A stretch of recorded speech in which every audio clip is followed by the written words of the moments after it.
আমি গৈছিলোঁ ফিংগাৰপ্ৰিণ্ট দিবলৈ ফিংগাৰপ্ৰিণ্ট মানে ৰেচন কাৰ্ডৰ ফিংগাৰপ্ৰিণ্ট দিব গৈছিলোঁ আৰু সেয়ে আমাৰ গাঁৱলৈ যাবলগীয়া হৈছিলে আৰু গাঁৱত গৈছিলোঁ কিন্তু কাৰেণ্ট নাই আমি কাৰেণ্ট নাই বাবে ইমান গৰমত মানে এনেকৈ অপেক্ষা কৰিবলগীয়া হৈছিলে ফিংগাৰপ্ৰিণ্ট দিবৰ কাৰণে অৰ্থাৎ কাৰেণ্টটো সেয়েহে কাৰেণ্টটো কেতিয়া আহিব বুলি এনেকৈ অপেক্ষা কৰি আছোঁ কাৰেণ্টটো অহাৰ বাবে মাত্ৰ কাৰেণ্টৰ বাবে অপেক্ষা কৰি আছোঁ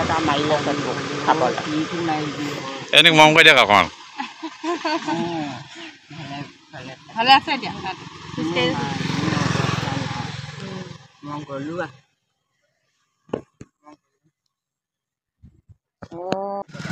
আমি ঘৰলৈ বুলি যাবলৈ ওলাইছোঁ মানুহগৰাকী ল'ৰাটো আৰু মই আৰু এনেদৰে আমি গৈছোঁ আৰু প্ৰথমবাৰৰ বাবে আমাৰ ঘৰলৈকে গৈছোঁ বেটেৰী ৰিক্সাত প্ৰথম ই ৰিক্সাত গৈছোঁ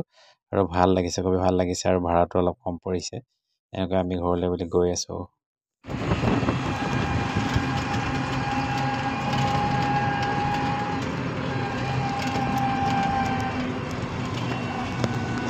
ঘৰত পাই গ'লোহি আৰু ঘৰত খাই আছোঁ চাহ আৰু চাহৰ লগত এয়া বুন্দিয়া খাই আছোঁ নিমকি কিবা কিবি এইবিলাক খাইছোঁ মায়ে খাইছে মানুহগৰাকীয়ে খাইছে মই খাইছোঁ আৰু এইফালে আমাৰ বাবা বহি আছে বাবা মানে আমাৰ দেউতা আৰু এই দেউতাৰ মানে বহুত দিনৰ পৰা মানে যথেষ্ট দিন হৈ গ'ল মানে গা ভাল নাই মানে প্ৰেছাৰ ষ্ট্ৰক হৈছিলে এবাৰ আৰু তেনেকৈ মানে আজিকালি গাবিলাক যথেষ্ট মানে ভাল হৈ নাথাকে মানে খুবেই বেয়া হৈ থাকে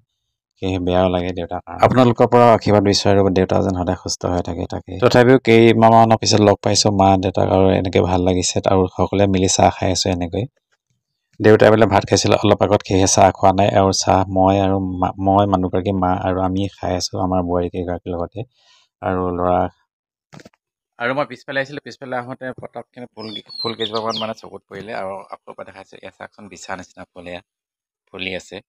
আৰু দেখাম দেই আপোনালোকৰ এয়া নাইট কুইন হয় নাইট কুইন ফুলটো দেখাইছোঁ আপোনালোকক এয়া ফুলি আছে আমাৰ পাকঘৰৰ এটা পিছফালে টিউবৱেলৰ ফালে ফুলিছে এই পা দেখিছেনে এইপা চাওকচোন নাইট কুইন হয় ইমান ধুনীয়া লাগিছে নিশাৰাণী ফুল এয়া হৈছে নিশাৰাণী ফুল হয় মাত্ৰ এপাহে ফুলিছে আৰু ফুলিব চাগে তোমাৰ কলি দেখা নাই ইয়াত নিশাৰাণী ফুলটোৰ ক'ৰপৰা ওলায় এই দেখিছেনে ইয়াতে এইবাৰ আমি ঘৰৰ সকলো সদস্য ওলাইছোঁ মানে বোৱাৰীহঁত ওলাইছে ভাইটিহঁতো ওলাইছে লগত আৰু মই আৰু মানুহগৰাকী ওলাইছোঁ মা ওলাইছে আমি ওলাইছোঁ মানে কি ৰেচন কাৰ্ডৰ ফিংগাৰপ্ৰিণ্ট দিবৰ কাৰণে যিহেতু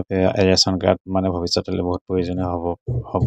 যথেষ্ট প্ৰয়োজন হয় সেয়ে ৰেচন কাৰ্ডখন জীয়াই ৰাখিবৰ বাবে আমি আহিলোঁ এয়া ফিংগাৰপ্ৰিণ্ট দিবৰ কাৰণে আৰু ফিংগাৰপ্ৰিণ্টটো দিওঁ বুলি ওলাই গৈছোঁ একেলগে চাপৰি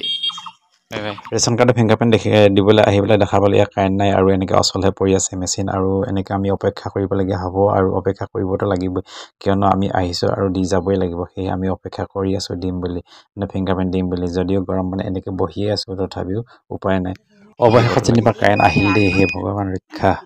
আৰু আমি সকলোৱে দিলোঁ মানে ফিংগাৰপ্ৰিণ্ট দিলোঁ আৰু ফিংগাৰপ্ৰিণ্ট দি পেলাই সকলো ঘৰলৈ বুলি কি হ'ল এইফালে আমাৰ গাঁৱৰ মানে বাইচাৰগৰাকী লগ পালোঁ আৰু বাইচাৰগৰাকীৰ পৰা অকণমান আশীৰ্বাদ বিচাৰিলোঁ আশীৰ্বাদ ল'লোঁ আৰু কিয়নো বহুত দিনৰ পিছত লগ পাইছোঁ বাইচাৰগৰাকীও মানে যথেষ্ট বুঢ়ী হৈ গ'ল মানে আগতে সমাজৰ গাঁওবুঢ়ানী আছিলে আৰু এতিয়া বৰ্তমান এনেকুৱা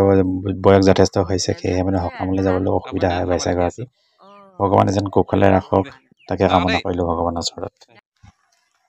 বৰ্তমান আমি ৰেচন কাৰ্ডৰ মানে কি ফিংগাৰপ্ৰিণ্ট দি আহিলোঁগৈ আৰু এনেকৈ আহিছোঁ কাৰেণ্ট নহৈছিলে বহুত মানে বহুত অপেক্ষা অন্তৰ পিছত মানে দিব পালোঁ আৰু ঘৰলৈ ঘূৰি যাব লাগিব সেয়েহে ৰিয়ানৰ পৰীক্ষা আছে বাবে ঘৰত শাক পাচলি তেনেকৈ নাই মাত্ৰ কোমোৰা এটাহে লাগি আছে ইয়াত এনেকৈ আৰু এইফালে বেঙেনা গছ জলকীয়া গছ এইবিলাক কিবা কিবি আছে কিন্তু ভোট জলকীয়া আছিলে বোলে ভোট জলকীয়া গছবিলাক মৰি গ'ল আৰু দুই এটা লাগি আছে সৰু সৰু এইফালে ভোট জলকীয়া এয়া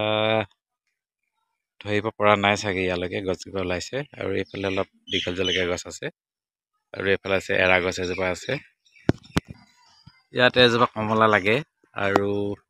ইয়াৰ পৰা লাগিছে বহুত বেছি নহয় কম সংখ্যক লাগিছে আৰু এইজোপা মই ৰুই থৈ যোৱা গছ আছিলে এইফালে কাটি আছে চমীয়ে ধুন্দুলি আৰু আজি আমাক খুৱাবলৈ ধুন্দুলি শাক আৰু এইফালে চাইডত আছে পকা ভোট জলকীয়া আজি কচু শাক বনাব লৈছে আৰু এয়া মানুহগৰাকী অৰ্থাৎ আমাৰ যোনে মানে কি আম কাটি আছে আৰু আম খাবলৈ দিছে সকলোকে আৰু ময়ো খাওঁ বুলি ভাবিছোঁ আৰু যিহেতু গৰম পৰিছে সেয়ে অলপ খাওঁ লাগিছে আম কটা দেখি পেলাই কোন টুকুৰা ল'লে খাই ভাল লাগিব তাকে চাইছোঁ বাচিছোঁ কোন টুকুৰা চিলেক্ট মানে ভাল লাগিব তাকে চিলেক্ট কৰিছোঁ আৰু ল'লো এই টুকুৰাটো আৰু খাই দিওঁ। এনেকৈ সকলোৱে লগে ভাগে আম খালোঁ আৰু আম খোৱাৰ পিছত ভাত খাবলৈ হৈ গ'ল আৰু ভাত খাই পেলাই আমি ঘৰলৈ যাবলৈ ওলাব আহিলোঁ। ঘৰলৈ মানে তিনিচুকীয়ালৈ। আৰু ভিডিঅ' যদি ভাল লাগিছে লাইক কমেণ্ট শ্বেয়াৰ কৰিবলৈ নাপাহৰিব, তাকে এবাৰ অনুৰোধ জনালোঁ। আজিলৈ আহিছোঁ আকৌ এটা নতুন ভিডিঅ'ত পুনৰ লগ পোৱা আশাৰে।